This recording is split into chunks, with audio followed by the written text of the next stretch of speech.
Boys are boys and girls are good. You can't be them more than good. This is something you gotta know. Boys and girls are good, good, good. Boys are boys and girls are good. You know, you know, you know. I want that world, world alone that you've been out and out there. Where I do everything out right. Woo-hoo. Just got shit that boys can't look good. Please don't want that just like there's no hate. There is something I know. Boys that just are good, good, good. Boys are boys and girls are good. You know, you know, you know.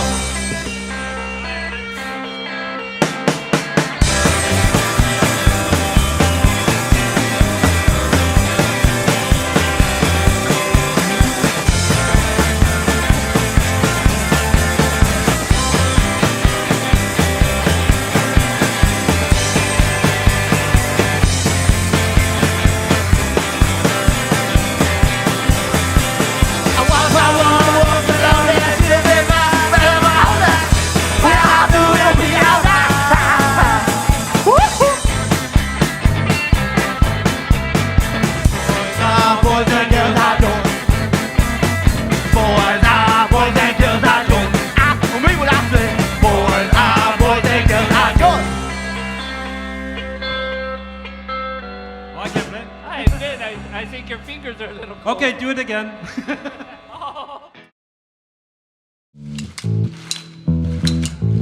I've got a crush on a boy I know.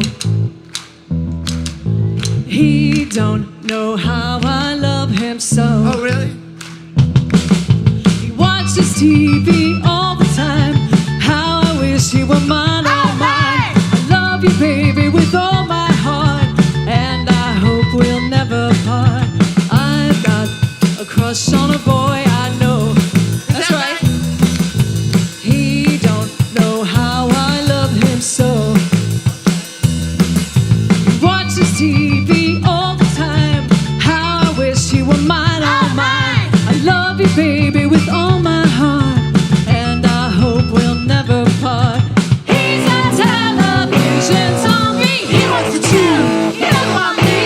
He's on television zombie. He wants to chill. He doesn't want me. I asked him once if he loved me, but he's a television zombie. I love you, baby, with all my heart, and I hope we'll never part. I've got a crush on a boy I know. He don't know how I love him so. He watches TV all the time. How I wish he were mine, oh mine. I love you, baby, with all my heart, and I hope we'll never part. He's a television zombie. He wants to do. He doesn't want me. He's a television zombie. He wants to chew. He doesn't want me. Here we go. Worthwhile.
Wow!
something like that.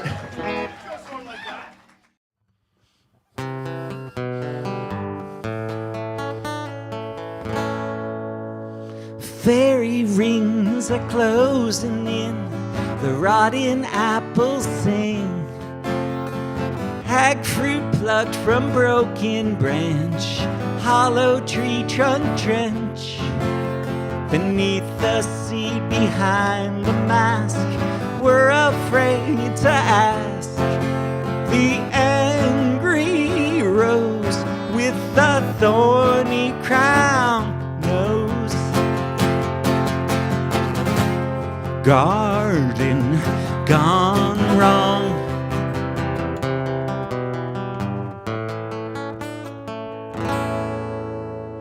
Days have dripped into a soup of chickens in a coop. Dangling vines entwine my neck inside a noose. Beneath the sea, behind the mask, we're afraid to ask. The angry rose with the thorny crown knows. Garden gone wrong.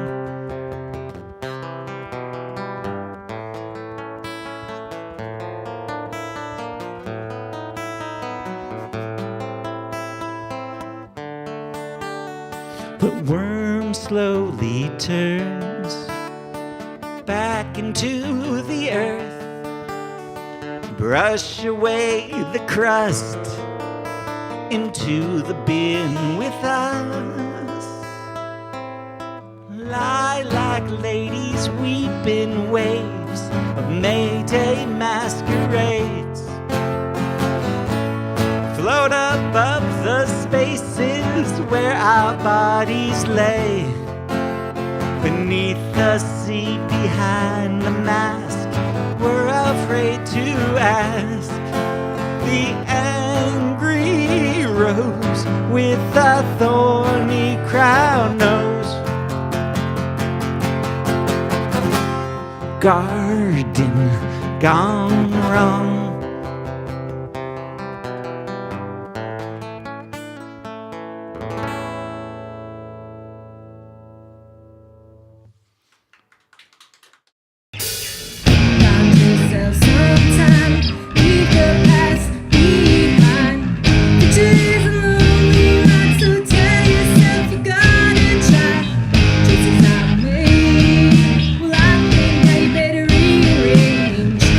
Some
work it out.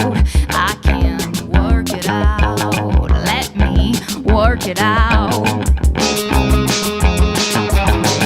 I can work it out. Let me work it out. I can work it out. Let me work it out.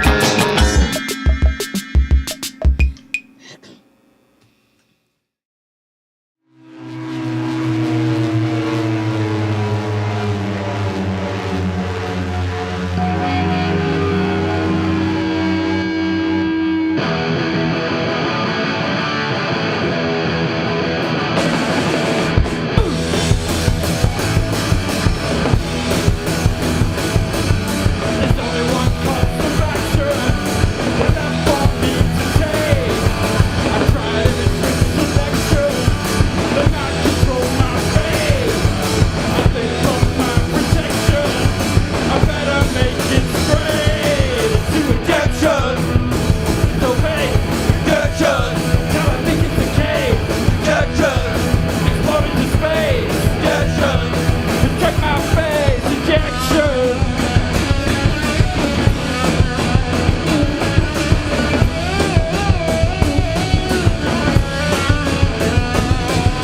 The radar screen's projection tells me I'm too late to make a course correction. I'm about to meet my fate. There's no time for reflection, so I better make it straight into ejection. But through the sky, ejection. The air rushing by, ejection. It's a case of goodbye, ejection. 'Cause I'm too fast to die, injection.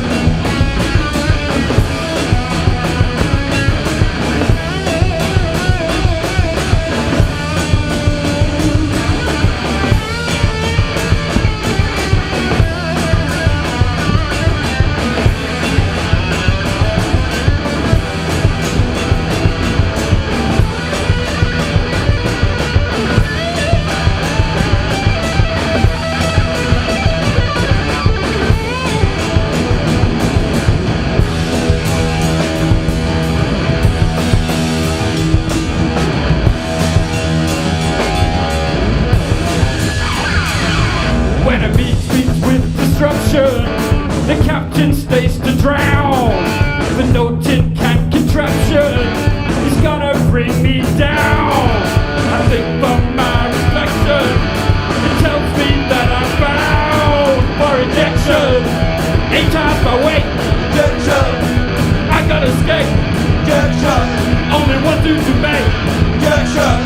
Protect my brain, set my face. Time to go. Take my face. Only one way to go. Ejection.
a castle of dark, somber mystery.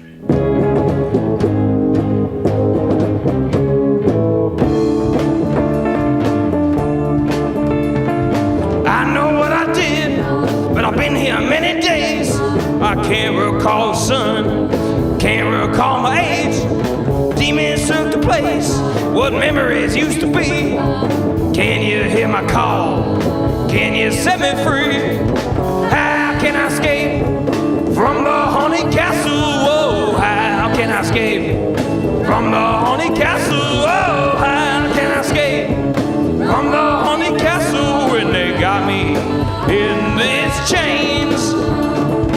Tell me for my sins are not my own. They locked me in a cell, took away my home. Visions of the past faded from my mind. Horror of the future leave me terrified. How can I escape from the haunted castle? Oh, how can I escape from the haunted castle? Oh, how can I escape from the haunted castle when they got me in these chains? Yeah!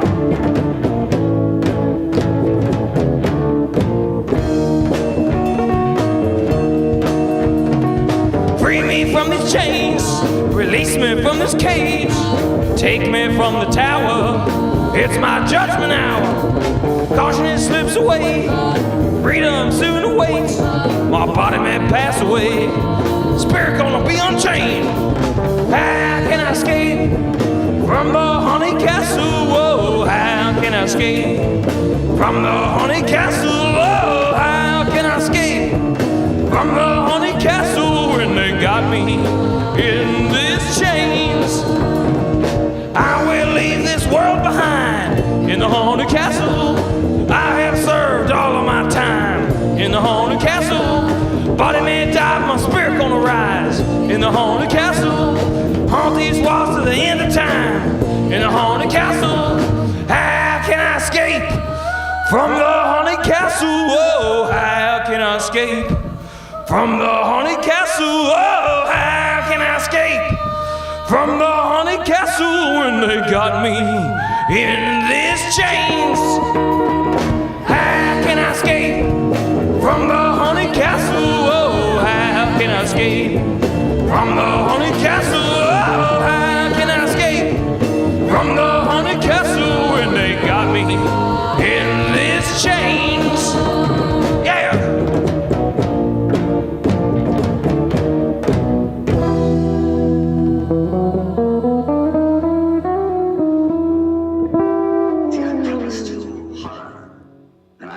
Keep that promise.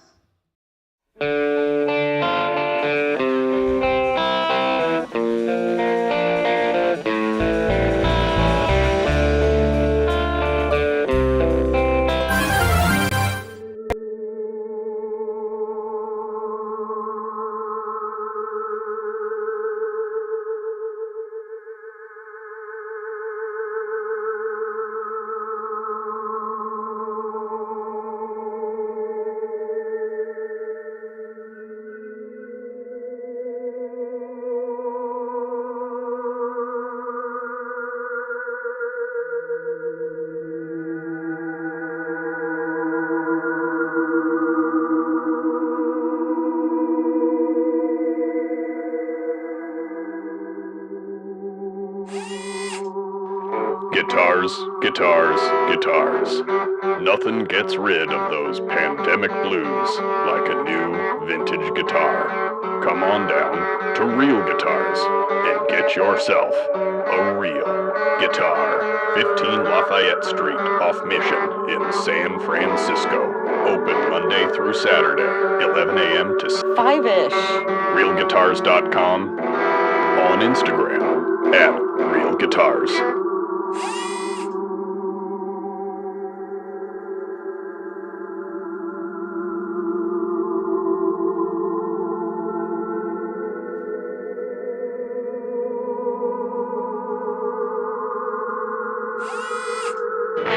Do you like vintage clothing? We like vintage clothing.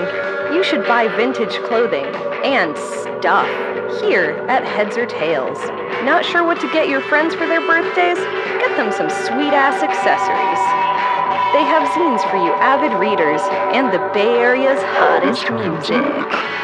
Check out this rack of vintage clothing. Buy it! Buy it all! Buy it here at Heads or Tails Collective in Oakland.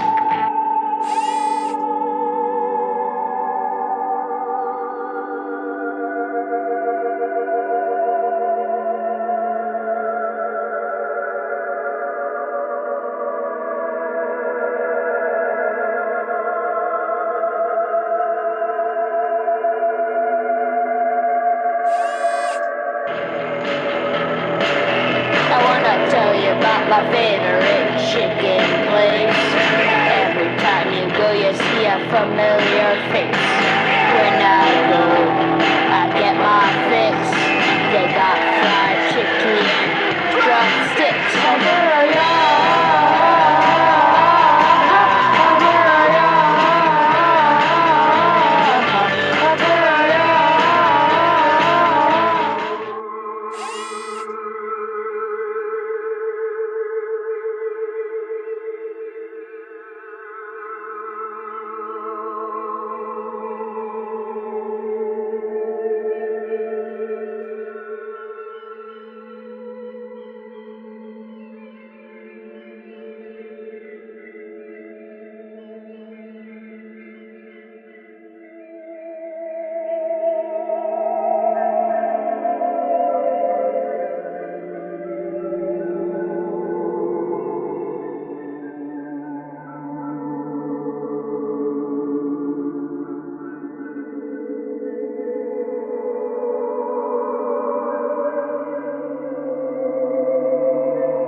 That's Schmidt, everybody. Welcome to a new episode of Talking Schmidt live at the Complex, right here at the beautiful Complex recording studio in downtown San Francisco.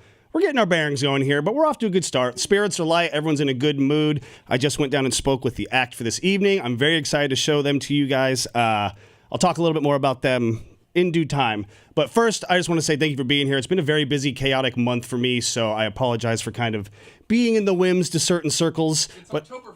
I know. I'm telling you, the whole month of September, I was just gone. All of September. It didn't matter if I wanted to do anything, but I got a lot of fun stuff coming up. We're going to talk a little bit about that here this evening. But first, I want to talk about the theme of the episode tonight is chance. taking a chance. I think it's something that a lot of people are kind of timid about doing in their life. It's very scary to go out on a limb and try something new, but there's a lot of important good things that come from taking a chance. Like for me, I took a chance by moving into my new place a few years ago, a year and a half ago, 2 years ago, however long it goes now, and starting this new opportunity at work. Didn't know if I was going to be able to afford everything. I'm borrowing money. The lights are going off at times. It was a crazy, chaotic time.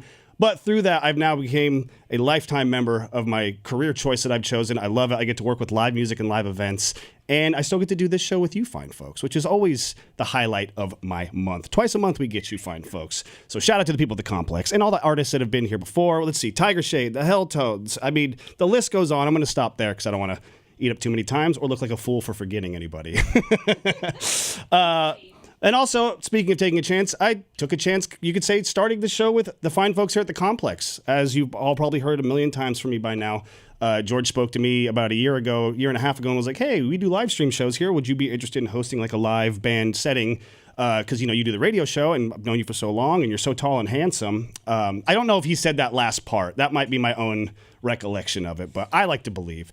And so I was like, you know what? I've never done anything like this before. It's a little intimidating. I'm always a little nervous before each broadcast, but I think that's what chance is all about. It's letting those little bit of nerves push you past your comfort zone to really thrive and find new things. So that is our theme for the show this evening is chance.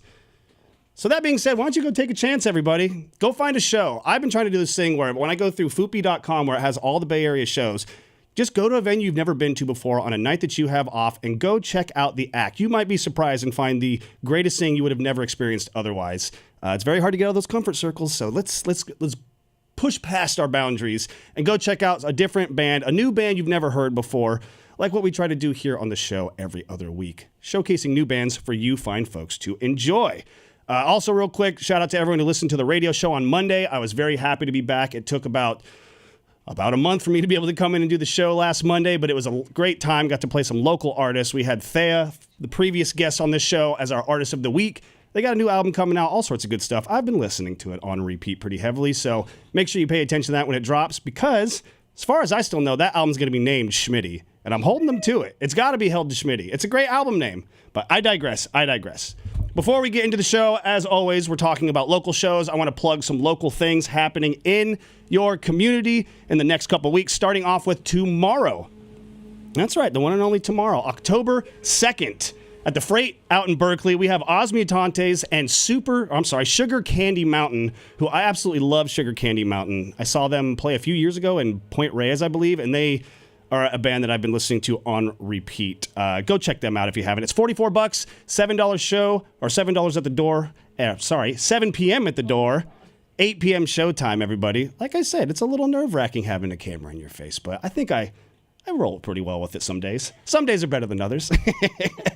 Also, this Friday and Saturday, if you have been watching the Complex channel and you watch What's Poppin', you already know what's coming, but this Friday and Saturday, October 3rd and 4th, the Minor Chord Seasonal Showcase is taking place with the fine people at Minor Chord Records at 924 Gilman out in Berkeley. It's $15 and it's all ages, and it's going to take place over the 2 nights, featuring artists that have collaborated and been featured on previous episodes or previous releases of This Is a Compilation and the soon-to-be-released This Is a Compilation Volume 2, where Minor Chords reaches out to all the Bay Area bands to try and get a centralized point where you can listen to nothing but Bay Area artists on one release, which is really, really cool. And the fun thing is, I'm going to be hosting the entire week, or the weekend, I should say, Friday, Saturday. So make sure you stick around. Come say hello to me. Show starts at 7 p.m., so get there nice and early. And tell them Schmidt sent you. Come say hello to me. Actually, you know what? I got the list of bands here. Friday, The Cruelty, The Strange Ones, Lost Cosmos, Switch Crooks, the lighting section. Don't Tell Kate, Delta Wave, and the Hyperdrive Kittens are going to be on Friday. And then Saturday is going to consist of Run Motor Run, the New Suburbans, Dark Satellite, shout out to Dark Satellite, Midcourse Correction, Lady Starbeast, Fuzzkit, Phantoms Forever, and Dylan O'Banion. Again, $15, 7 p.m., 924 Gilman. And then next week on October 7th, if you're out in Menlo Park and you want to catch some pretty awesome guitar playing, if I do say so myself, I consider this person a combination of Junior Kimbrough meets Jimi Hendrix, and that is Black Joe Lewis and the Honey Bears is going to be playing at the Guild Theater in Menlo Park. Under 18, you have to be accompanied with a parent, but everything starts at 8 p.m. Go check that show out. I saw Honey Joe Lewis in Berkeley a few years back, and he was absolutely incredible. Well worth the ticket and the effort to go out there. Or, a week from Friday, if you're out in Petaluma and you want to kind of get into the Halloween spirit a little early, get festive, there is a showing of the Rocky Horror Picture Show, the Barely Legal Shadowcast, as it's called. I'm not sure what that means, but I'm sure it's going to be awesome because it's Rocky Horror, and respect to Tim Curry, the legend. $15.47 a ticket in advance. Probably can get it. If you had $14.50, yeah, $15.50, that's the right amount to bring. And you have 3 cents extra in your pocket, go buy yourself a nice soda with that. It's going to be 9:30 doors and a 10 p.m. showtime for Rocky Horror out at the Phoenix Theater in Petaluma, Friday, October 10th.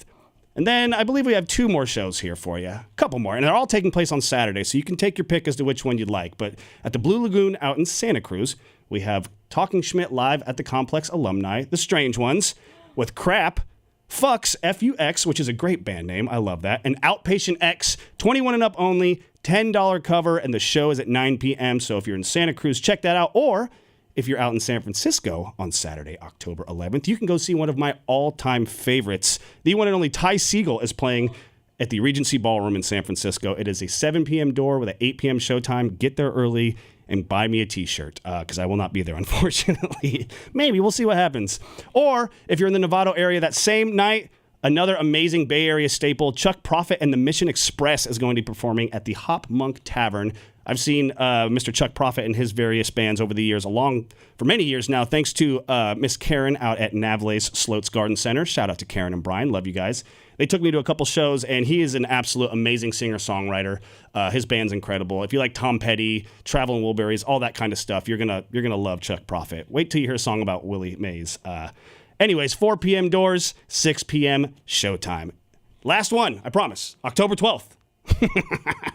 At the Stork Club in Oakland, we've got Archer Valentine, Talking Schmidt alumni, the Helltones, friends to everyone here at the complex, Hot Laundry, and Lindsay and the Love Knots are all going to be at the Stork Club in Oakland on Sunday, October 12th. It's 21 and up, $10 in advance, $15 at the door, and 7 p.m. So make sure you get there on time. All right. Woo! Business is over. Let's get to the good stuff, everybody. If you guys need any more of that show information, please feel free to hit me up on Instagram at Talking Schmidt Live, and I will be happy to send you over my list of Schmitty's official picks of the weeks. But that being said, it is time for now one of my world-famous DJ Schmitty intro speeches. And tonight's... Let me just start this properly here, okay? Let's go like this. Hit this little button there. Tonight on Talking Schmidt Live at the Complex, the theme of this episode is chance, as previously mentioned. In life, opportunities can come at you fairly quick. Whether it be a new job offer that pays well but might have to relocate you halfway across the country, or maybe even a new relationship opportunity that feels almost comforting while simultaneously forcing you out of your own realm of existence into a whole other world of lifestyles. Lots to think about there. Or maybe it's just taking a chance on a new spot to have lunch at. Not always going to be life-changing, but still important to take chances. Either way, chances create opportunities by showcasing the possibilities of what lies just outside your own comfort zone. Point being, you never know what could happen from a missed opportunity by not taking a chance. I mean it. And Lord knows we all are guilty of not seizing the day when the moment felt right, mostly due to a combination of fear and uncertainty. It's all part of being a human. But more often than not, taking a chance is just what the doctored order and can lead to some really interesting outlets and connections in your life. Like tonight's guests on the show, for example. I have never met this band outside of one time seeing them at the Stork Club out in Oakland, and boy, were they impressive. They are the only band I've ever immediately seen and immediately followed up and was like, will you please be on my show? That being said, I do have to come clean. I don't know that much about our band this evening, but I was lucky enough to catch them at the legendary venue out in Oakland, the Stork Club, back in May. They were opening for the local band Unconditional Arms during their first show in over 5 years, and I was so excited. And there was another act that was supposed to be on the bill, and I was kind of in a bummed out mood because they weren't there. And when this band started playing, I was just gravitated toward the stage and had to watch these three performers do what they do. And it was so impressive. Like I said, I reached out and said, you guys got to come do the show. You got to, okay? I'm telling you. They opened the night with such an impressive display of disarray and total dominance with their approach to their songwriting. And like I said, after their set ended, needless to say, I was impressed by what I had just witnessed. So impressed that I had to have them on the show for you fine folks tonight. Right then and there on the spot. That's what I was like, you guys are on it. You got to do it. You got to do it. And they were kind enough to say yes. So God bless them. Ladies and gentlemen, and everyone in between, tonight I give you the one, the only Bliss Abyss for your viewing pleasure. Take it away.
she said.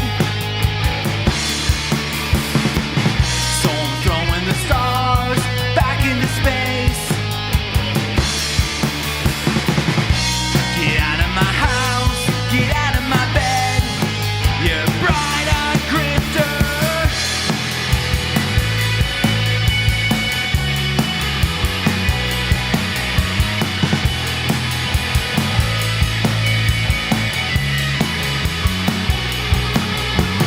Smile when you cry, you smile when you cry, you smile when you cry. It makes me want to die.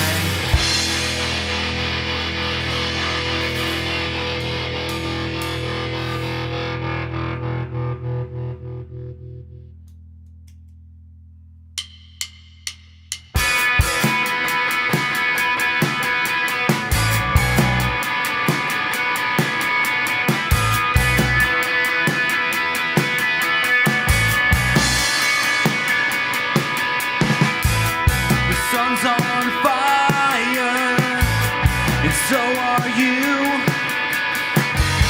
Take off your clothes, take off mine too.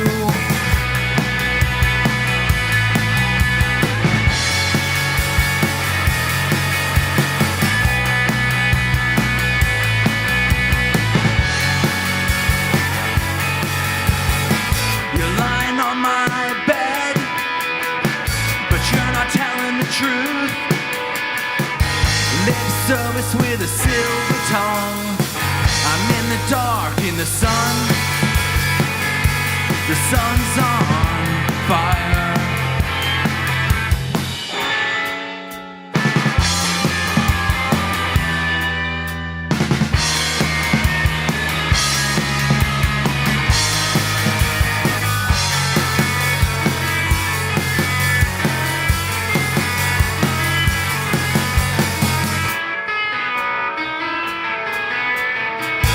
Cut the power, I'll strike a match. You bat your lashes, here comes the catch. Your face shattered, a pane of glass. The veil is slipping, your painted past. Drawing curtains in the dust. Another favor, I can't adjust. You rotten dreams, they're coming true. Another needle pulling through you. Hidden borders in the mist. The mirror curses when we kiss, kiss, kiss, kiss.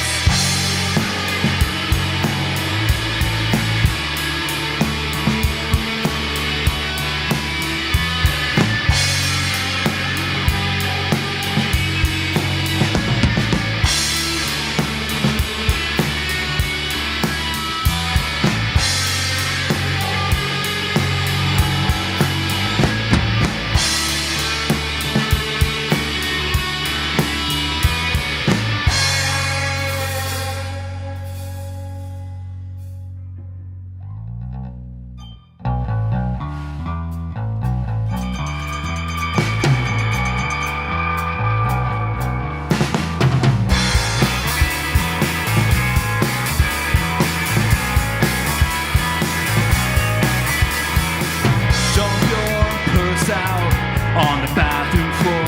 One glove, lighters, a tube of Aquaphor. Rifle through the piles of glitter. But there's no more holidays in your purse.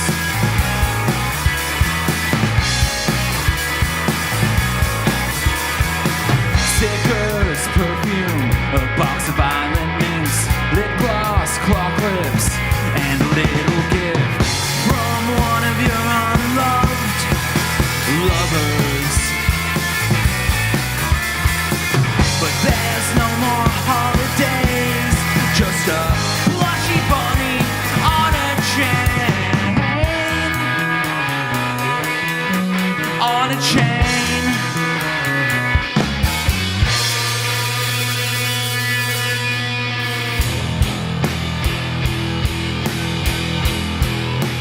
Count the is on your legs.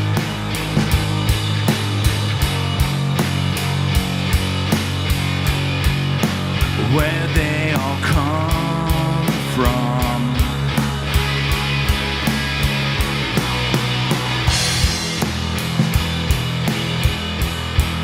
Smoke your last cigarette in the rain.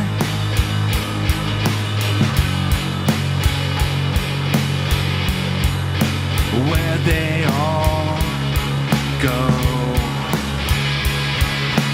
Where they all go. Where they all go. Where they all go.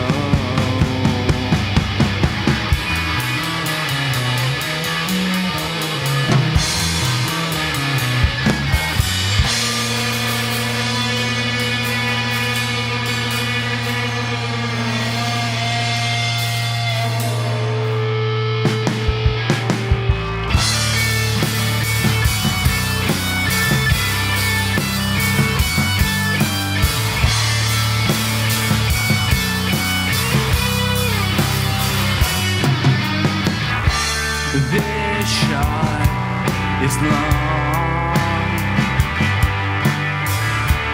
My thoughts are gone. That look is strong. Your heart is wrong.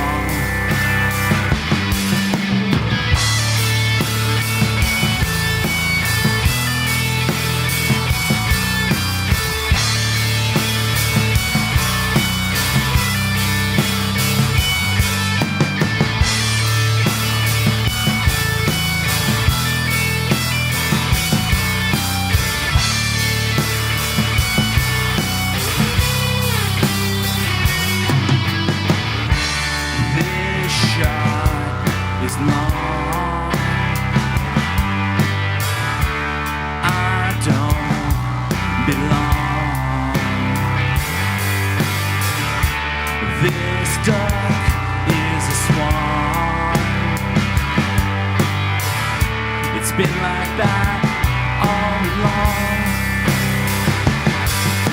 and I don't wanna wait. I'm gone.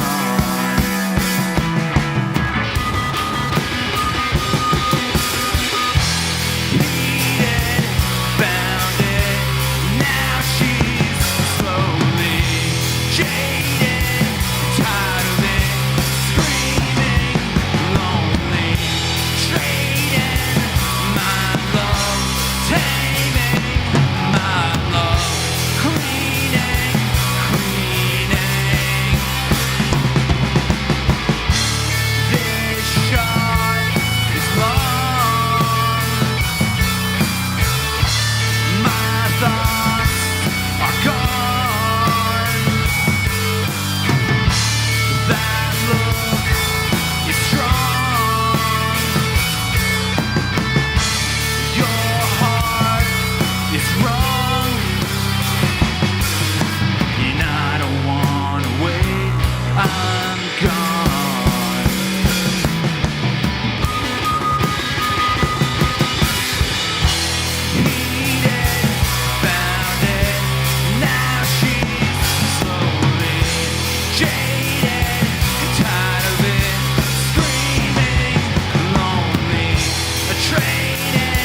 Yo, that was incredible.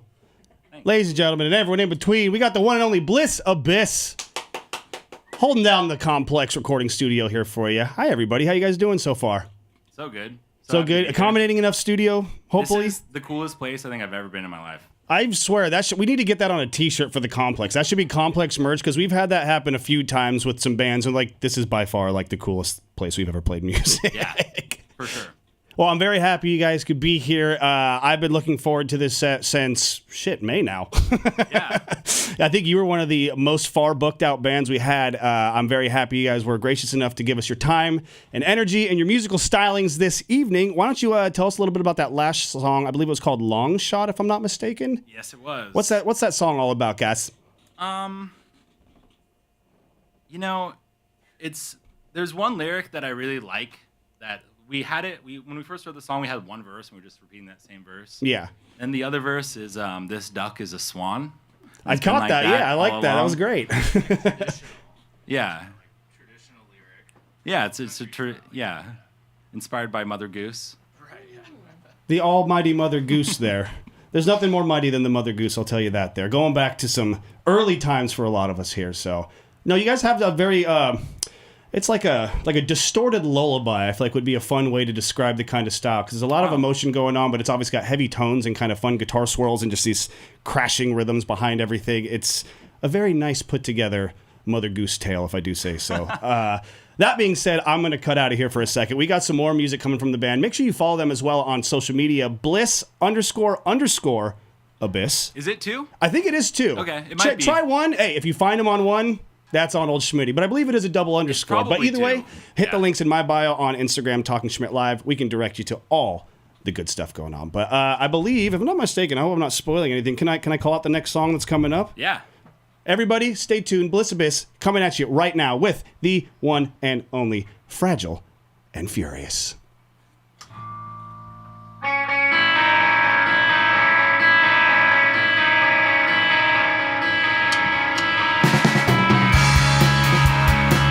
You make my hands bleed when you broke into my world.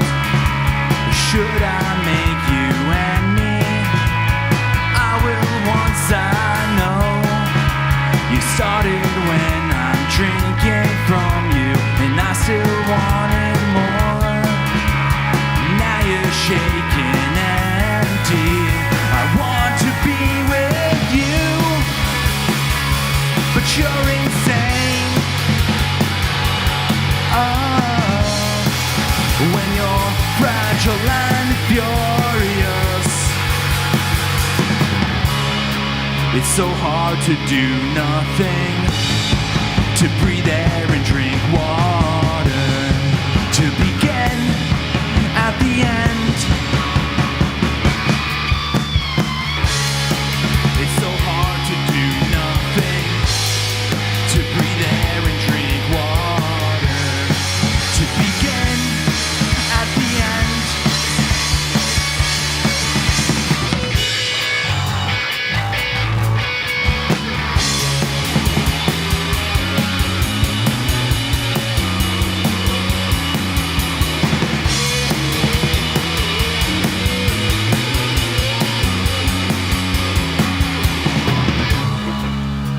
I look just like a sunset, so you got in bed, enough to be there with you. All you want is stealing. I'm sorry, but I'll take it. I'm choking out of love. It's something that I notice before it happens. You're insane. When you're fragile and furious, you're insane. When you're fragile and furious, so I will do something.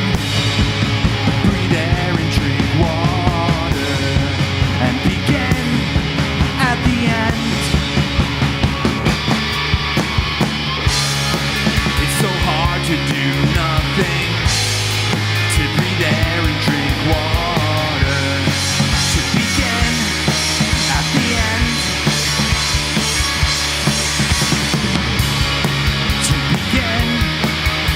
again.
The weather,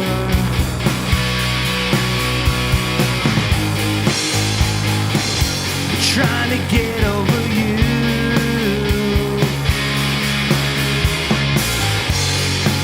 I'm taking needed showers,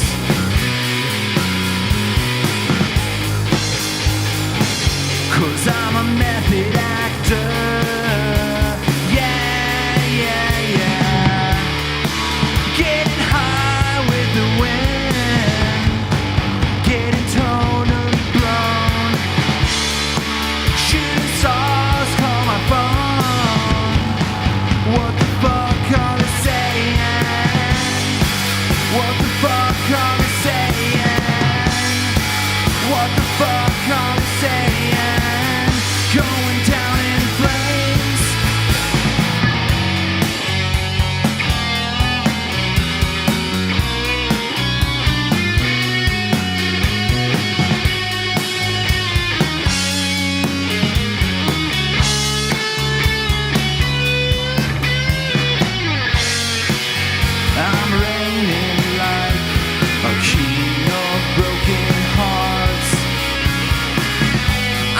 Barren over barren city, I'm a handkerchief, dropping acid with the rain, getting totally drenched, staying up with the night, and breaking the dawn, and breaking the dawn, and breaking the dawn, going down in flames.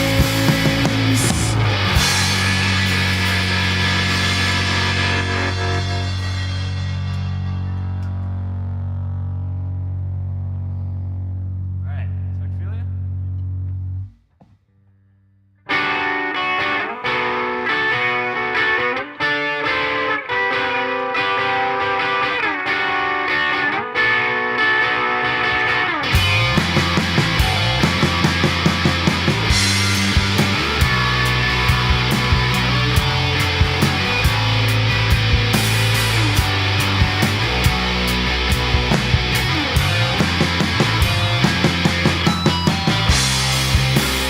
Memories materialize just out of sight. I might be going blind tonight. Supernatural friction reanimate my bones. Scares it losing all control.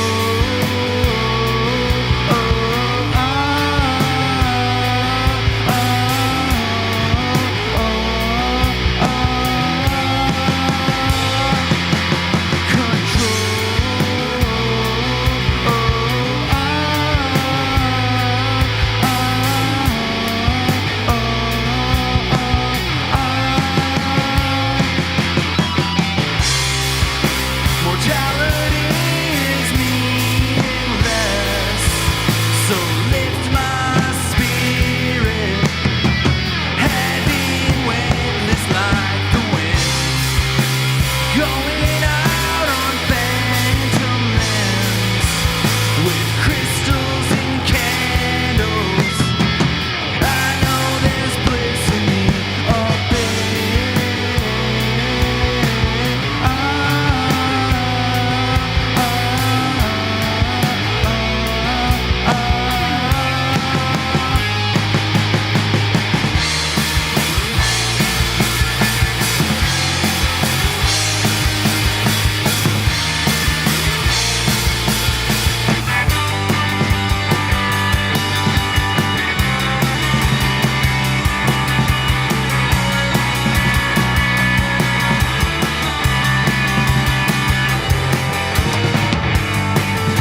There we go. Everybody, Bliss, Abyss. Absolutely destroying it with that last song. I mean, I'm not gonna lie. When I was listening to you, I was listening to the music, trying to find their music online, and it's very scarce at the time being. We'll talk about that in a little bit. But I'm trying to remember what this band sounded like, and I could have sworn it was this. I heard another song, and I was like, oh, maybe I might be mistaken. But they came through and just hit every kind of rock and roll angle that I was looking for this evening. They're absolutely incredible. We got them on the couch coming up shortly. We're going to be talking with them just for a little bit, just to pick their brains and see what makes this Bliss such an abyss. Make sure you stay tuned. We'll be back in just a little bit. As always, follow the band Bliss _or _ Abyss. We'll find it out for you. Also, the Complex SF on Instagram, me Talking Schmidt live at Instagram, what's poppin' at the Complex on Instagram. You know the routine. So make sure you stay tuned. We'll be right back here on Talking Schmidt live at the Complex with Bliss Abyss. Bliss Abyss.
Hello, my fellow humans, and welcome to the Complex here in beautiful downtown San Francisco. I am your pal, Steve Ward Moore, and this is What's Poppin', the Bay Area's arts and entertainment talk show. Each episode features hilarious and insightful interviews with local Bay Area celebrities. Also, the people behind the scenes of the coolest venues and events happening in the Bay Area.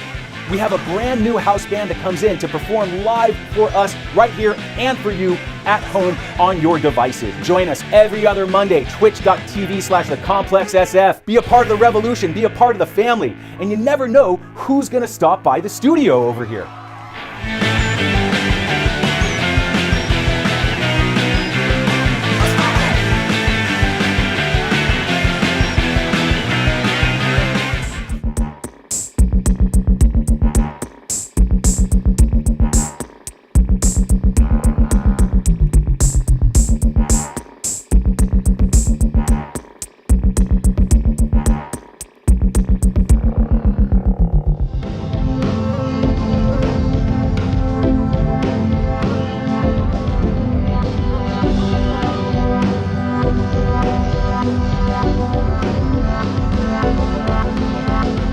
Okay, Horde guitars, what they got? They got pickups, and they got these pickups. They got more pickups. Ooh, look at this pickup. Ooh, and they got this pickup, and then that pickup. Ooh, there's so many pickups. Oh, more pickups.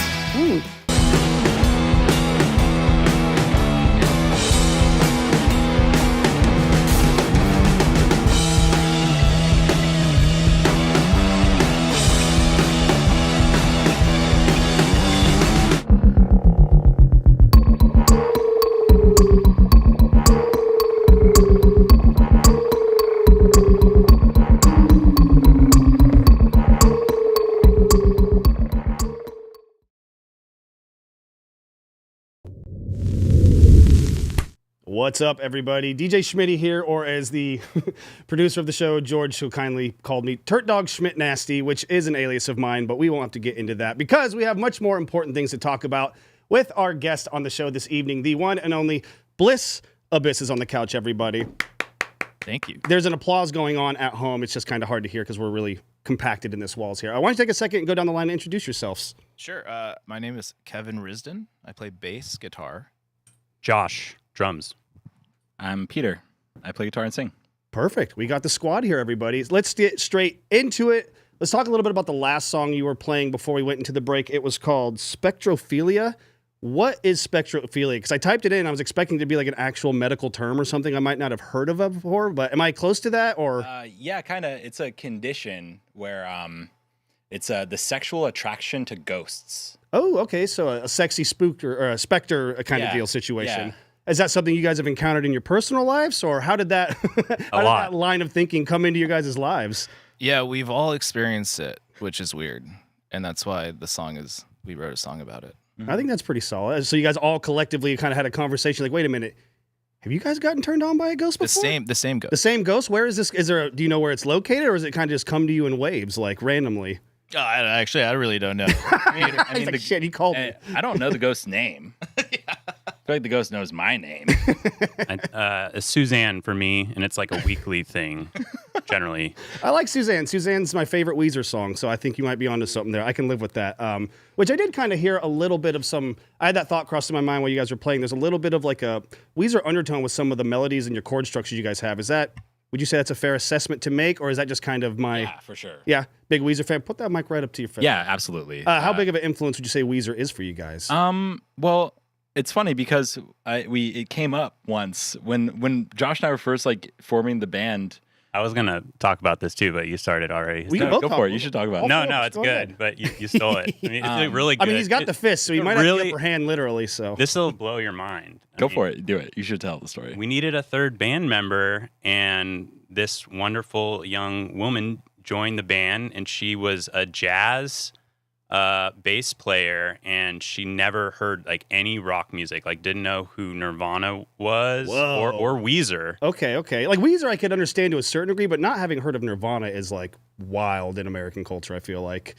It was surprising. And so, like, you know, when we were working on a song, we're like throwing around like, oh, like, you know, the Weezer part goes into the Smashing Pumpkins part. Right, into right. The, you know. She quit after 2. Yeah, she quit. no. It was like 2 practices. Really? She was just like, this is not going to work for me. She was like, this sucks. It's not jazz. No, how dare she? No, she's a sweetheart. She's really cool. Entitled to your opinion, obviously, but yeah, unfortunately, it just sounds like it was just the wrong fit. And you're like, they can play jazz bass. Obviously, they can play some Weezer parts, and they're just like, no. But obviously, it sounds like that didn't work out, and you have found a suitable replacement, perhaps. Yeah, to say Kevin. the least. Kevin, one of my dear old friends, he is one of the few people that is still down to go see punk shows with me. True. And yeah, it's harder of a thing to find as you get older, unfortunately. Yeah, I still love punk, and I still love going to punk shows. Yeah. And so Kevin is kind of my go-to, has been for like 10 years. Like my go-to, like, oh, there's a cool punk band playing. Like, we're like, you're going, right? And he's like, of course. The punk show Sherpa, so to speak. Yeah. Yeah. It's like, buy 2 tickets. If Peter doesn't want to go, I give it away to someone at the door or something. You know, like that's kind of how that goes. That's great. No, that's how it is. Every time I buy concert tickets, I end up buying 2 of them. I'm like, I'll find someone to go. And then it's always a mad Even if it's at the door, like maybe it sells out. Yeah, hey, exactly. Hey, Ticket, $50, you can come in, enjoy the show with us. More the merrier. I want to try and get as many people on these bands as possible. So that being said, we learned a little bit about the last song you played. With this project, what would you say? Oh, that's right. I'm skipping a question. I apologize. Would you say that your music contains an equal balance of both Bliss and Abyss? Or does one of those resonate more in your style of songwriting? That's a Peter question. Official Peter question of the show. Official Peter. Sponsored by Peter. Peter's everywhere. Peter LLC trademarked. Maybe. I feel, well, it's funny because that last song, Spectrophilia, has a lyric. I know there's bliss in the abyss. And Kevin had the idea of like, we should write a song that's like our theme song that has Bliss Abyss in it or something. And then that kind of happened. Okay. Yeah, every punk band does this. Every good punk band does. Yeah, every good punk band. Yeah. There you go. That's the important thing. And we're trying to be a good band here, guys. So follow in the footsteps of greatness. I think that's fair. How did you guys come to the band name? Was it like did you guys fairly quickly fall in the band name, and also were there any alternatives you considered before Bliss? I love asking So when I was first like conceptualizing the band, it was during the pandemic, and it was like synth pop. And my friend Bridget is really good at coming up with band names, and she would like, I was like, Bridget, like I'm tasking you, like figure out a cool band name. Yeah. And she had a bunch of awesome band names, and I'd be like, all right, she would give me a band name, I'd throw it on the internet, be like, taken. Yep. That's great. I love it, but it's taken. Right. And she kept going and going. And then eventually she was like, what about Bliss Sabbath?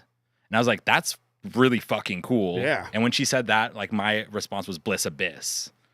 And I was like, what about Bliss Abyss? And she's like, that's even better. Yeah, no, there's a very nice phonetic flow to it, Bliss Abyss, that just kind of resonates. And it suits your style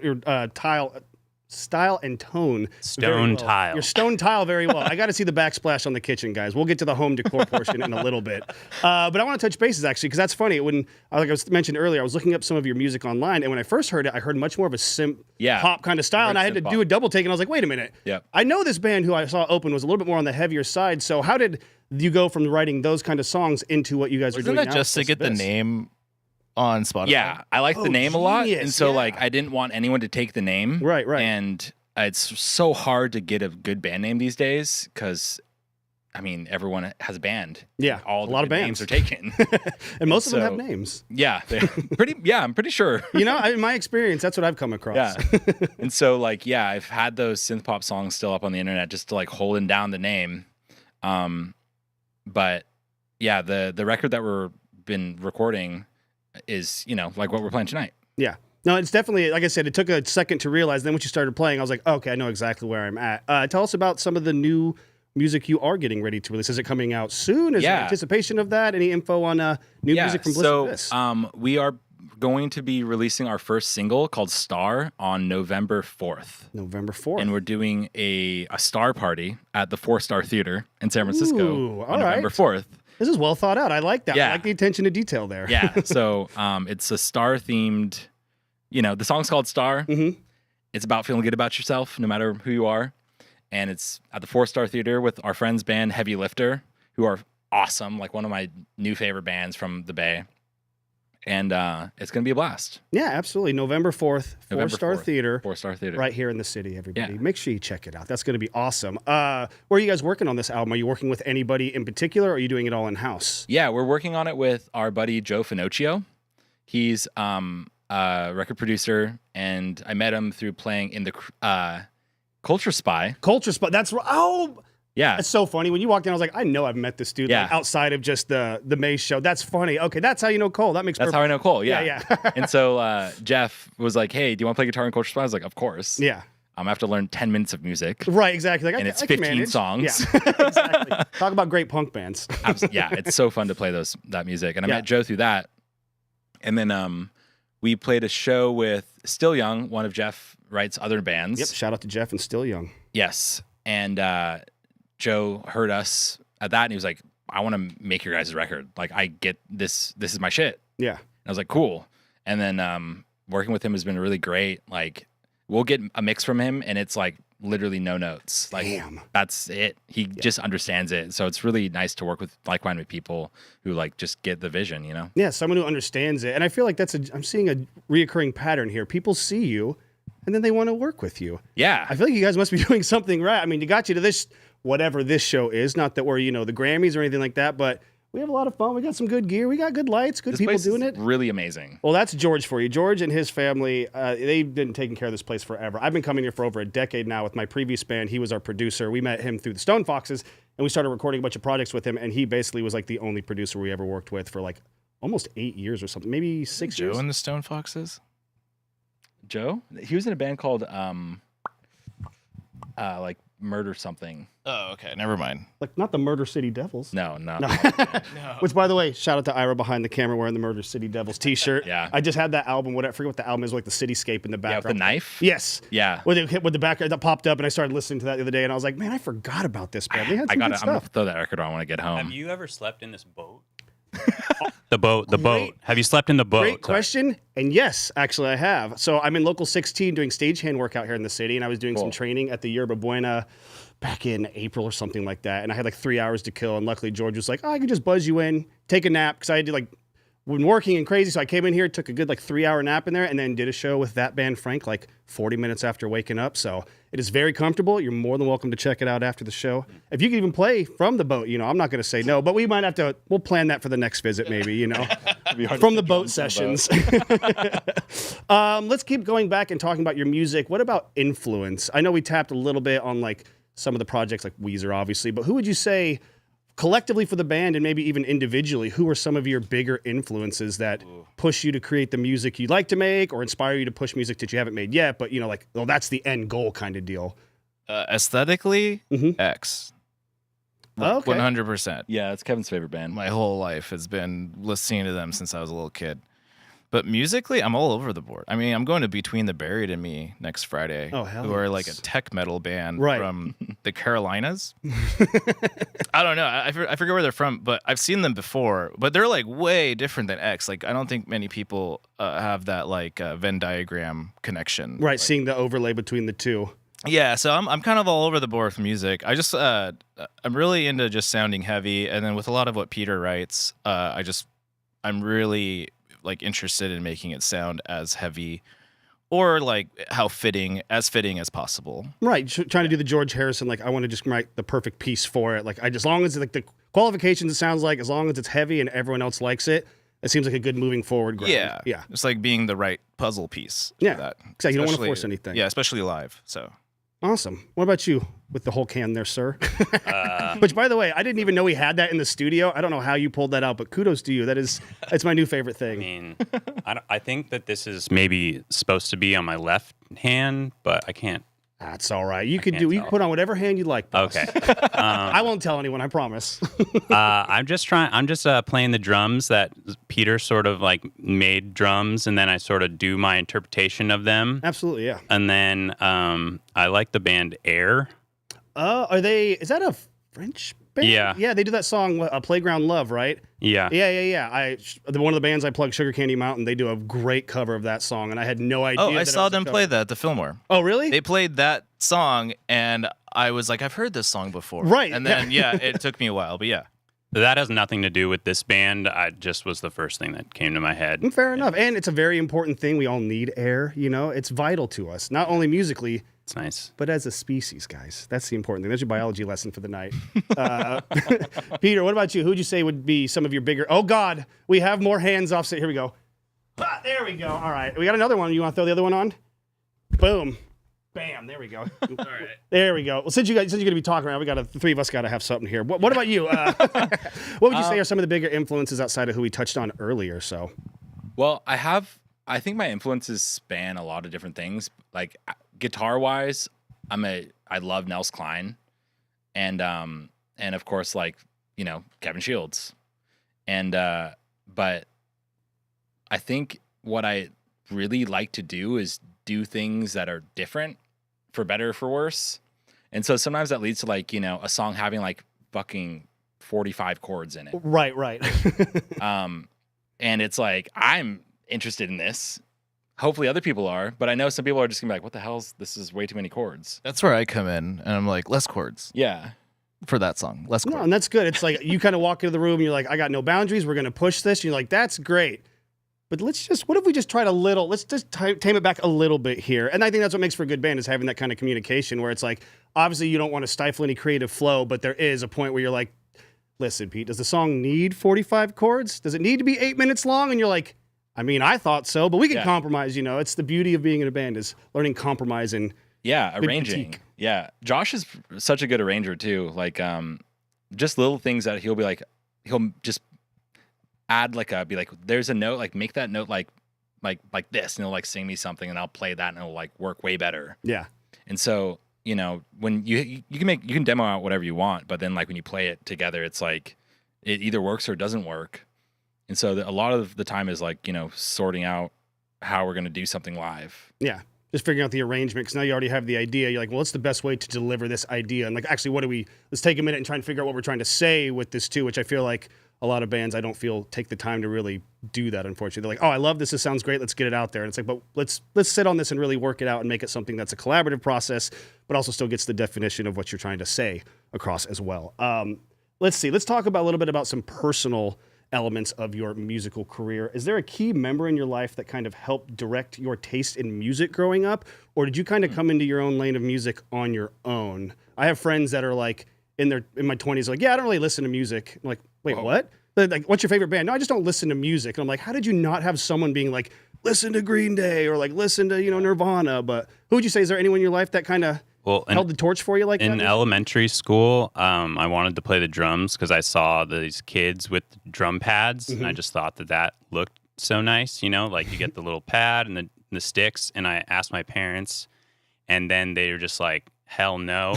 But we know it comes after the pads and the sticks. They said you can play the saxophone. And so I played that for like a year, and I could play Tequila, Sleeping Beauty, some song from that, and then I was over it, and then I didn't play drums again until I was like 21. Or I didn't start. I feel like if you get put in music like that as a kid, it could leave that bad taste in your mouth of like, you know, having your parents trying to force you into something a little bit. Like, I want to do this, and like, we'll compromise. And you're like, all right, I'm going to give up on music for a little bit. But the bug was still obviously itching, because a couple years later. It would have been cool, though, if I was playing since elementary school. Yeah. I took a band class, too, and did the same thing with the drum pad and the sticks, and I gave up because I realized I didn't get to play on a full drum kit. It was just the snare, and I was like, oh, I don't want to do that. Boy, being a musician now, I really wish I could play the drums. I was like, I wish I would have just paid a little bit more attention to that. But, you know, overlooking things in life. What about you, Peter? Who would you say is someone who's been a guiding star for you musically, if anyone? So in junior high, I was playing like trumpet in band. And my buddy Matt Wilson was like, hey, let's start a band. And I was like, okay, well, I play trumpet, so like, want to start a ska band? And Perfect. He was like, no, dude, like play drums. No. Oh, shit. Like, play drums. Like, you should play drums. No. And I was like, okay. And so I, you know, asked the parents, and they were like, I don't know. And then my mom was like, okay, I know somebody that's selling a drum set for $200. Right. If you can mow enough lawns, walk enough dogs to get $100, I will split the drum set with you. That's fair. That's reasonable, Mom. Yeah. So I got this shitty drum set. In hindsight, not at all worth $200. But as you know, in your youth, you're like, this might as well be worth $1 million to me. Priceless. Like, it's priceless. Yeah. And so like, you know, I cleared out the garage and like set it up in there, and like we had our first band, And that's how it started.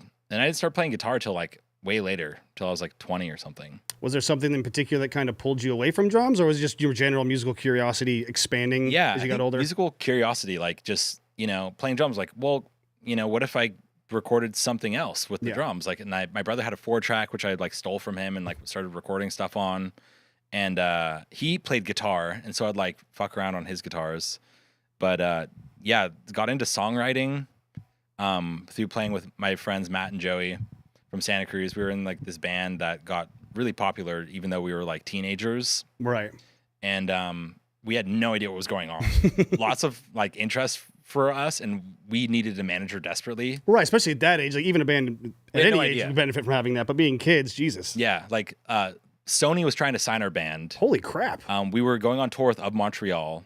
Like, whoa. Yeah, it was like and we're like, this is normal. This is like what happens when you start a band. Yeah, wait, this isn't what every band does. Why haven't I seen you on the road at, friggin' Riot Fest or something like that? Totally. It's like, what are you talking about? That must have been a mind-blowing experience. It was, but I was none the wiser. I thought that's what happens. You start a band, like, this is what happens. Right. And of course, that's not true at all. No, more times than not, it is quite the opposite. Yeah. And so then, that band fell apart. Then every other band, I was like, what the hell's going on? Like, how come nothing's happening? Yeah. You're like, why are we not why am I not opening for Tool at Rock on the Range? Like, what?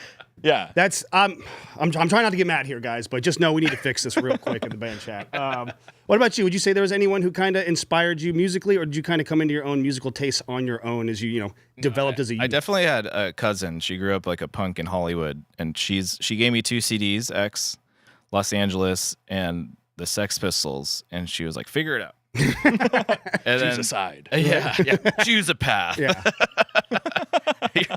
You're either gonna be a skinhead or a hipster. Yeah. Like, give it time. You will find your own path. Maybe you take a little from each, it sounds like, and kind of did your own thing with it as you grew up there. Yeah, for sure her. And then actually, so she played guitar in a bunch of punk bands around LA at the time. And then I have a family friend, Mike Tallarico, who introduced me to Metallica. And like everything this is like when I was like 13. Right. Both of these kind of things happened 12, 13 years old. So Mike taught me how to play metal guitar. Oh, okay. And then he could play Metallica every song on an acoustic, and it's still really cool to hear. Yeah, that's quite a juxtaposition. It's kind of hard. Yeah, no, to get the to kind do of the tone and everything. Yeah. They did that acoustic album, and it definitely did not sound like a Metallica album, but it was still good. But it's definitely hard to be able to pull off on an acoustic guitar. So. Yeah, it's just acoustics like slightly harder to play than electric in most cases. Oh, so, yeah.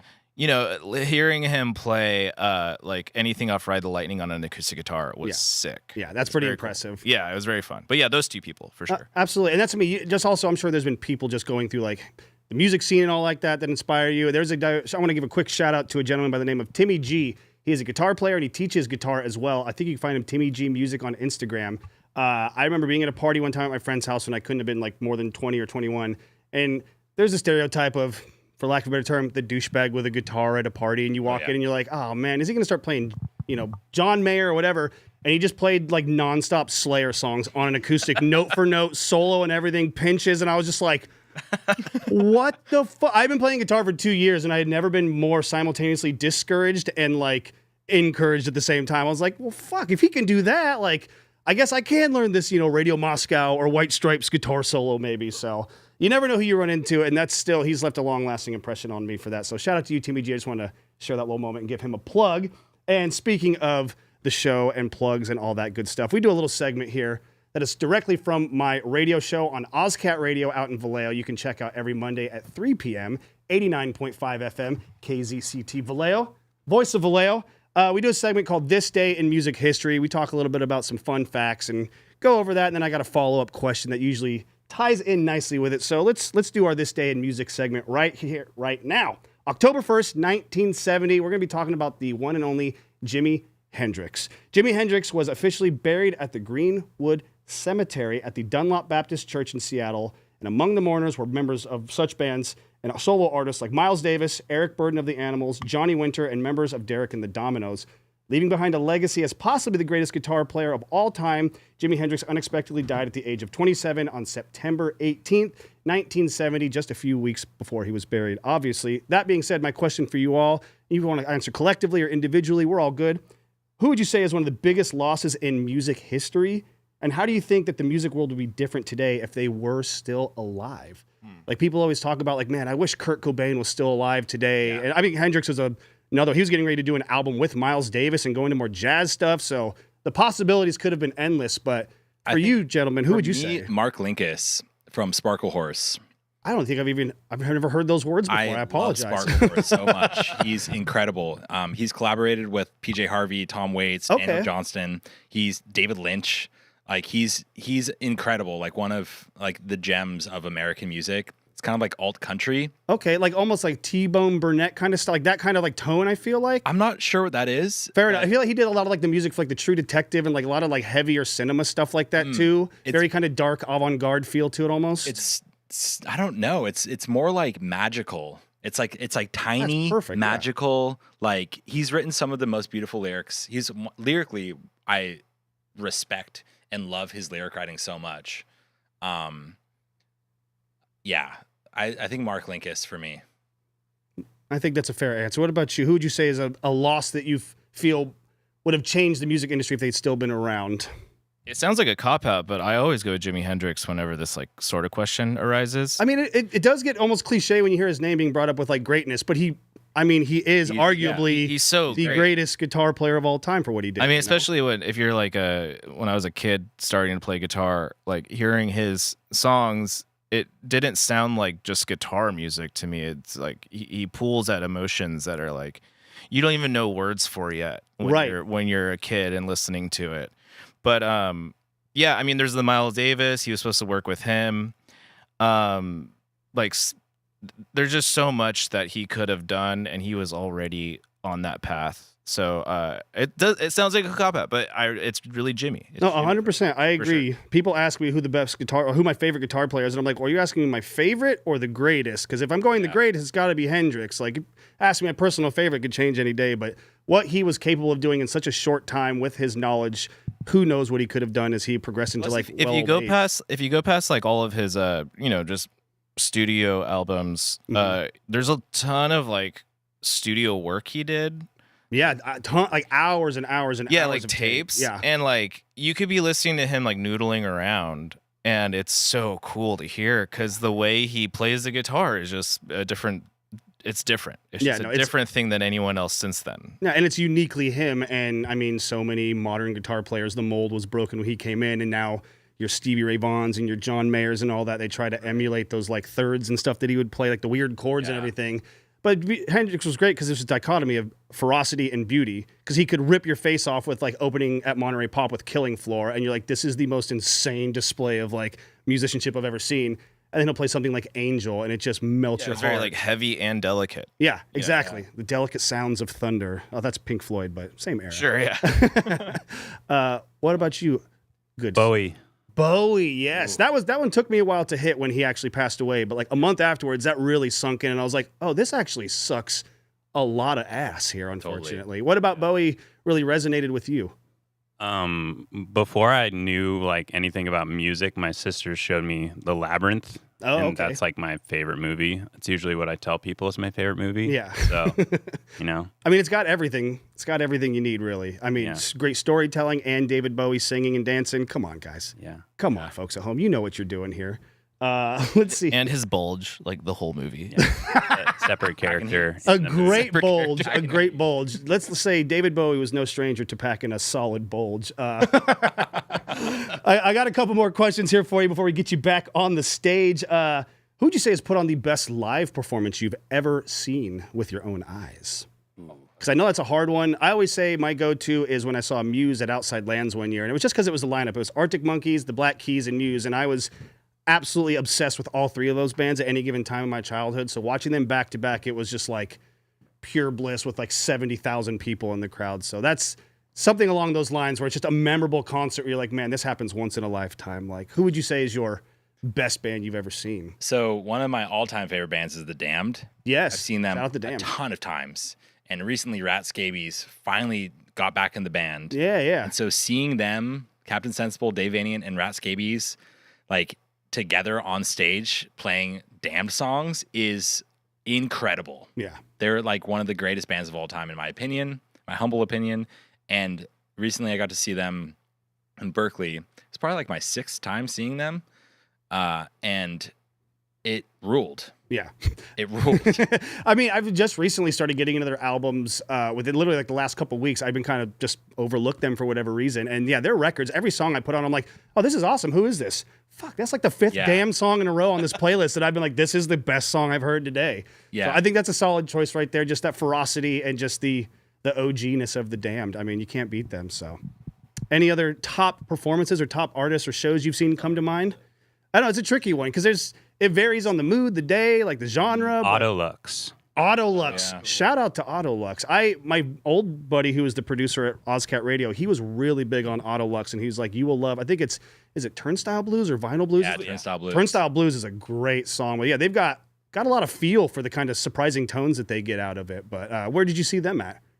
Before I was ever in a band, it always starts with that. Right. Before I was in a band, my friends were in this band that was like, they were doing their thing and kind of taking off for indie rock or psych rock band. Mm-hmm. And they did a tour opening for them, and they let me come along and like do t-shirts or whatever. Oh, there you go. And so absolutely. I got to see like, a couple of weeks worth of shows, and just like Carla, every show would just like do the drum beat from that song you're talking about at the beginning, just like over and over. And it's like super technical, but she's just like amazing. Yeah, and just it was tight. Just crazy to see that just like over and over again. And it really good shows. No, that's a great opportunity too, because I feel like most people only get to see them for like, if you're like a Deadhead fan or something, you follow the band kind of deal, which has kind of gone out the wayward in this economy, unfortunately. But having that opportunity to be like, not only was I with them and like get to tour with them, but like to watch them every night and just see that kind of perfection on such a consistent level can be very inspiring, to say the least. So Autolux, great choice. Final. This is almost too hard. I feel bad. I usually am better about like getting a question in advance so you guys could think. Because otherwise, it is tricky. It's like picking your favorite son, Kevin. But once you get past that first initial blow through, which you'll be just. I think I could tell you my favorite show I've ever been to. Yeah. Which was Tartar Control opened up, Pistol Grip, U.S. Bombs, and Youth Brigade at the Echo in L.A.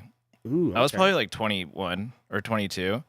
It was just a bar show, but every single band made the crowd blow up. Yeah. Like the crowd was just nuts. I mean, it was just such a wild night. And I've seen Youth Brigade many times, and that was the best I've ever seen them. Yeah. So seeing them in like hometown crowd with those bands and like, it was just wild. Just a fun night. Well, in those small venues, like if you're lucky enough to see a band that actually knows how to like kill on stage and like rip, it's I've seen them at Punk Rock Bowling, and Yeah. they play big festivals. Obviously, they are the guys, but yeah, but to see them in a smaller venue like that those are the memories. Like one other quick memory, and then we'll wrap it up with our final question here. Was I was at the Blue Lagoon, which we mentioned earlier on the show tonight, and I saw Radio Moscow was performing. And I don't know if you've ever listened to them. They're like 3-piece psychedelic rock from Iowa, but the guy writes and records everything himself. They're an amazing band, and they were my favorite band, a huge inspiration to me forever, and they were playing at the Blue Lagoon.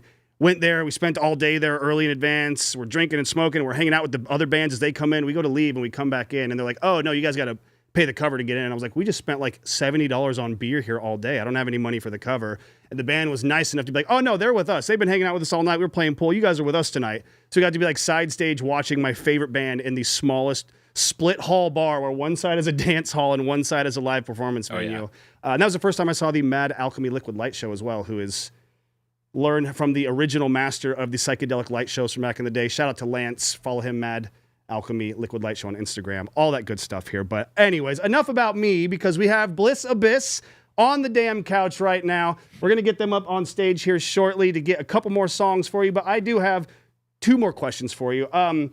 So we talked earlier about how I saw you guys at the Stork Club in May. How did you guys get to be a part of that show? I can kind of piece it together a little bit now, maybe with the Culture Spy connection, but let's tell it for the fans at home how you guys came to be on that bill back in May. So our buddy Jeff Wright has this gathering on Sunday mornings at his house where he has coffee and treats. And it's like a really awesome, just little community thing that he's built over time. And I've been going to it when I can make it. And he invited us to play that show that they were doing the Eat Us Pie benefit. I think it was a benefit for Eat Us Pie. I think it was a 5-year anniversary. Yeah, I that's what say. it was. Yeah. That's what it was. And they had pie, and it was awesome. Oh yeah, no, I got so sick. I ate just nothing but whiskey and pie all night. A real rock and roll diet. It was perfect. No, it was a great time. Great time. Yeah. So through Jeff. No, I mean Jeff he's one of those people that when we first were auditioning bass players for our band, The Cruelty, when I was still in the band at the time, and like as soon as he came in, like Cole knew him through social media or something like that. He's like, oh yeah, we follow each other, and then he just came in and locked so perfectly. So I was like, oh, out the gate, this guy's an amazing musician. Hearing all of his other projects. Still Young is absolutely incredible. I'm trying to get them on the show early next year. That'd be a fun one. But no, he's also, like you said, he's just one of the sweetest people. He's about his community. And I've heard of the Sunday gatherings. I'm usually working Sundays, so I'm not able to make it to those. But Jeff, one of these days, I'm coming out to your house. We were messing around because he lives in the vicinity. I don't want to give too much away. He lives in the vicinity of the Mosswood area. So when we were doing Mosswood Meltdown, the complex here, we all volunteer and run Mosswood Meltdown every year with the fine people out there. Shout out John Waters. He's clearly my best friend in the world. But no, we went over there, and God damn it, Jeff, he tricked me after the first night. I walked back, and there was a ticket sitting on my car, and I'm like, motherfucker, no way. I'm like looking at the signs. I'm like, this isn't possible. Open it up, and it's a card. And Jeff's like, gotcha, didn't I, motherfucker? Here's $5 for a beer on me. Love you, buddy. And I was like, dude, I still have that envelope because I want to pass that tradition on to someone else. But just the kind of lighthearted, fun person Jeff is. He's very heart on his sleeve and honest and vulnerable. And one of the many reasons we love you, Jeff. So that being said, let's wrap up this interview here. How would you say you would like to see this band progress over the next few years? Like, what are some goals you'd like to see this band achieve in the next maybe 5 years, 10 years, something along those lines? What's the future plan for Bliss Abyss? I mean, Kevin said earlier that he wanted to play the Great American. I was like, that would be great. We're gonna do that. No, we're for sure gonna do that's with your style and like the kind of precision you have to your craft. I think you guys could very easily. I mean, they let my stupid band play at the Great American Music Hall. So if Overland can play at Great American Music Hall, Bliss Abyss is definitely overdue here. So I think that's a very reasonable goal to achieve too, and it's such a fun play. Like they're very sweet. They're very sweet at Great American. Yeah, that could be just like a short term. I think short term, yeah. Well, let's start small, and then when the return episode, we'll follow up and see where you guys are at from there. Yeah, something we did talk about recently is writing like an EP where it's only stuff that we write together. Like no outside ideas. No, like I've got a riff I'm bringing. Like I have a lyric idea. I have like whatever. It's like all of us in the room having to create the thing at that moment. Yeah, discovering the sound and the song together. No, I think that's great. No, it's a really smart idea, and it just helps. It's only going to make you guys a better band anyways, just bringing together that solidified force. And you guys have the best lineup. 3-piece bands, they're the best. I'm sorry. I love all my 4-piece, 5-piece, 20-piece bands. 3-piece bands are perfect. Yeah, even less if you can, Maybe not in this instance. We'll keep everyone here on the couch. You guys are all safe for now as far as I'm concerned. Someone's getting voted off Someone's getting voted off the island tonight, and they'll have to Hulk fight with these fists in order to survive. It's going to be a deathmatch situation, a kumite, if you will. Stay tuned for the next episode for that follow-up.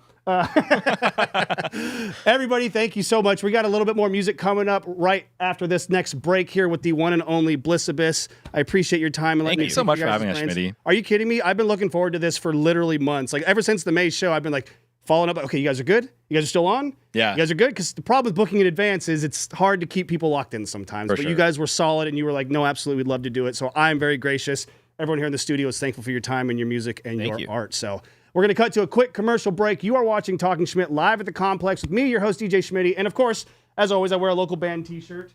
We got the Cruelty shirt on today. Oh, hell yeah. Gotta represent. It's wrinkled and my belly's hanging out, but that's all good. Stay tuned. We'll be right back with more from Bliss Abyss on Talking Schmidt. Don't go anywhere. They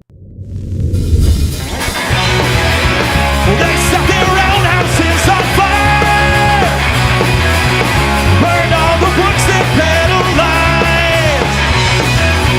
A crowd of people stood and stared, too appalled, too afraid, too weakened and impaired. There ain't no carrot on the ending of the street. You get the stick and somehow they keep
Hello, my fellow humans, and welcome to the Complex here in beautiful downtown San Francisco. I am your pal, Steve Ward Moore, and this is What's Poppin', the Bay Area's arts and entertainment talk show. Each episode features hilarious and insightful interviews with local Bay Area celebrities. Also, the people behind the scenes of the coolest venues and events happening in the Bay Area.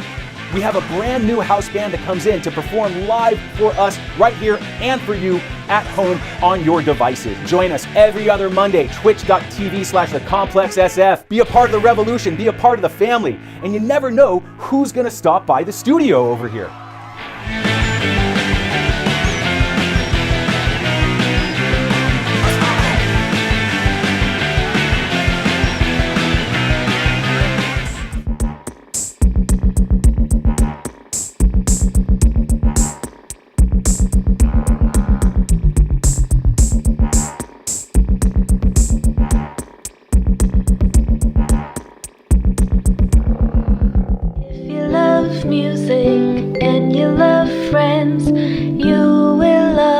BFF.FM, where the DJs are nice and the songs are good, and it's right in your neighborhood. So if you love music and you love friends, listen to BFF.FM. Soundwaves, the long-running Bay Area music brand, is partnered with the Complex Recording Studio in San Francisco to showcase weekly live performances shot at the Complex SF and to further shine a light on the wild, wonderful Bay Area music scene. Watch full episodes at soundwavestv.com or at 1077thebone.com. Find out more about the Complex at thecomplex-sf.com. Do you like vintage clothing? We like vintage clothing. You should buy vintage clothing and stuff here at Heads or Tails. Not sure what to get your friends for their birthdays? Get them some sweet-ass accessories. They have zines for you avid readers and the Bay Area's hottest music. Check out this rack of vintage clothing. Buy it! Buy it all! Buy it here at Heads or Tails Collective in Oakland.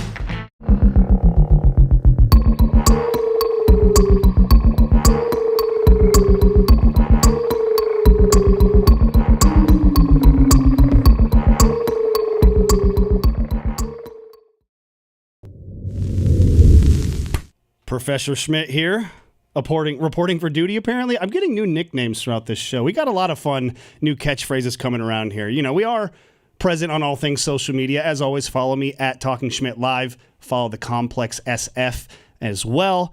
But in spirit of keeping things and trying to be trending online, we're going to try a new hashtag here. It came up into the studio. As soon as I walked in, it was thrown into my lap, and I thought, boy, does this sound perfect. We're doing a new thing. It's called hashtag Simp for Schmitty. Let me get a little closer there for you. You can't really read it that well. There you go. And look, there's even a little sad face right there. If you guys just want to do your part of the fun online, go ahead and tag us in your post. Hashtag Simp for Schmitty. You can even put the sad face right there. That's fine. That's usually my face on any given day. Outside of when I'm here doing this beautiful occasion, hanging out with some amazing people. Bliss, they are the sweetest of people, even sweeter than when I remember meeting them back in May. And I'm very excited for the rest of this set. Make sure you follow them as well on social media.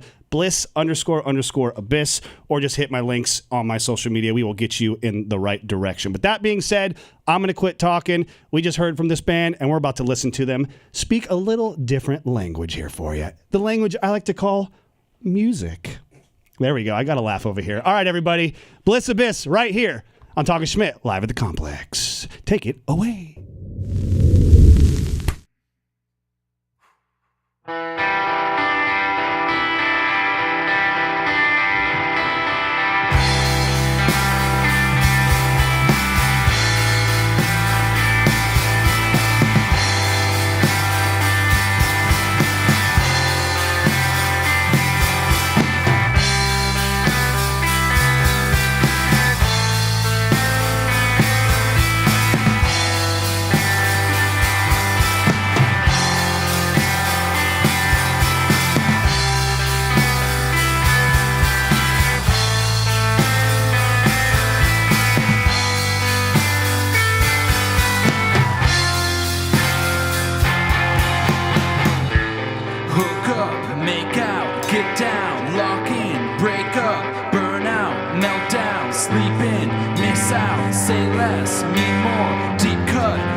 New flame, same burn.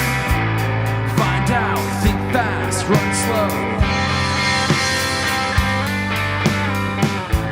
Lose touch, can't move, don't go. Hold tight, go numb, mess up. Come back, say hi, make up.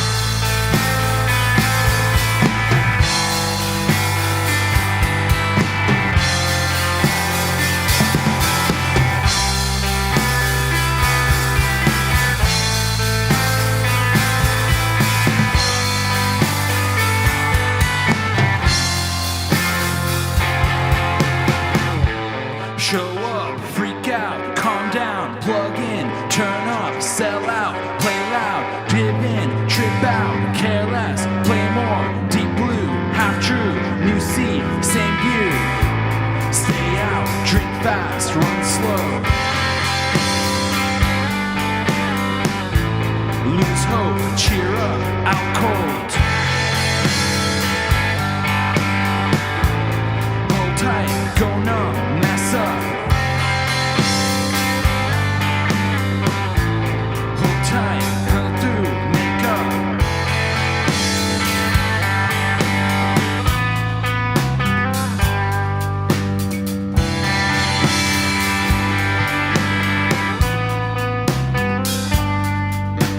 Come back.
Absolutely incredible. Round of applause, everybody, for the one, the only Bliss Abyss. Thank you so much for coming out here this evening. We appreciate your time and your music. That was absolutely beautiful. Make sure November 4th, 4-Star Theater, the new release from Bliss Abyss is happening. 4-Star Theater, San Francisco, November 4th. Save the date, everybody. Make sure you follow them on social media at Bliss__Abyss. Make sure you follow us at Talking Schmidt Live, the Complex SF, and What's Poppin' Live at the Complex, where all of its affiliates. I think that's a slam dunk of an episode, everybody. I want to give a round of applause to the whole crew here this evening. Thank you for making your time so valuable to us here by donating it. That's it. That's all we got. That's a great episode, everybody. That is perfect. Make sure you stick around because the next episode coming up is going to be a date that I have right here in my phone, and it's going to be happening on 10/15. That's right, 2 weeks from now, and it's going to be a surprise guest. So stay tuned. We're going to tell you all about that in a little bit. But make sure you follow us on social media if you want to find out who the surprise guest is coming in on the 15th of October. Thank you for following us. Make sure you subscribe to twitch.tv/thecomplexsf if you'd like. It's about $6 a month, I believe. Cup of coffee, everybody. You know the old verbiage. If you can afford a cup of coffee, you can afford to support your local arts community, damn it. And if not, well, I understand that too because capitalism sucks. But that being said, thank you for joining us. This has been fantastic. We'll see you all next time right here at the Complex. For Talking Schmidt, live at the Complex. Adios, everybody. Fellow humans, and welcome to the Complex here in beautiful downtown San Francisco. I am your pal, Steve Ward Moore, and this is What's Poppin', the Bay Area's arts and entertainment talk show. Each episode features hilarious and insightful interviews with local Bay Area celebrities. Also, the people behind the scenes of the coolest venues and events happening in the Bay Area. We have a brand new house band that comes in to perform live for us right here and for you at home on your devices. Join us every other Monday, twitch.tv/thecomplexsf. Be a part of the revolution, be a part of the family, and you never know who's gonna stop by the studio over here.